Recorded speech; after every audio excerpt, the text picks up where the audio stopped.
Assalamualaikum warahmatullahi wabarakatuh.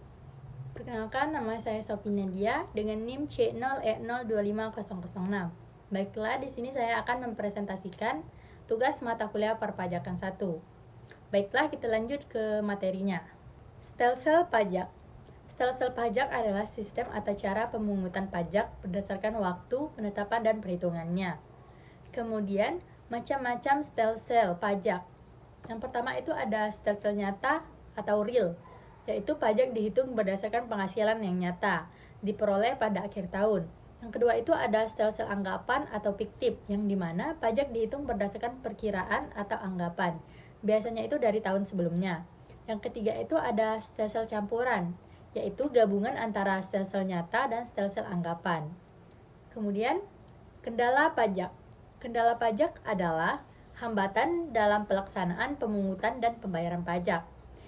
Yang pertama itu ada kendala internal, seperti kurangnya kesadaran wajib pajak, kemudian sistem administrasi yang belum optimal, dan kurangnya pengawasan.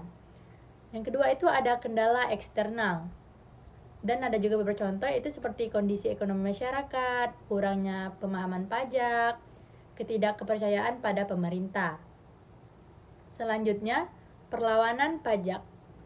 Perlawanan pajak adalah upaya wajib pajak untuk menghindari atau menolak pembayaran pajak.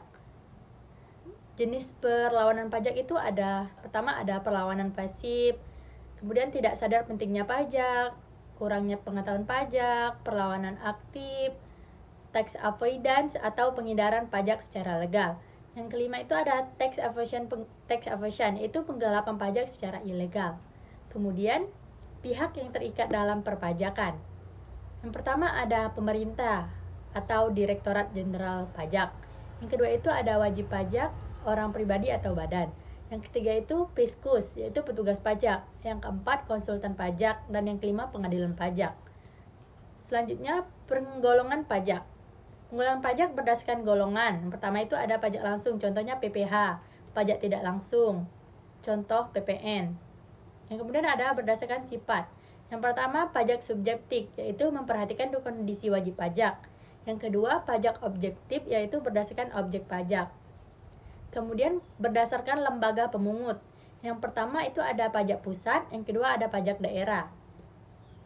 Kemudian, kesimpulannya, pajak merupakan sumber utama penerima negara untuk membiayai pembangunan.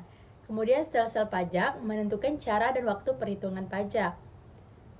Kemudian, dalam pelaksanaannya terdapat berbagai kendala baik dan pemerintah maupun wajib pajak. Perlawanan pajak dapat terjadi secara pasif maupun aktif. Terdapat berbagai pihak yang terlibat dalam sistem perpajakan. Kemudian, pajak juga dapat digolongkan berdasarkan golongan, sifat, dan lembaga pemungutannya. Sekian dari saya. Terima kasih.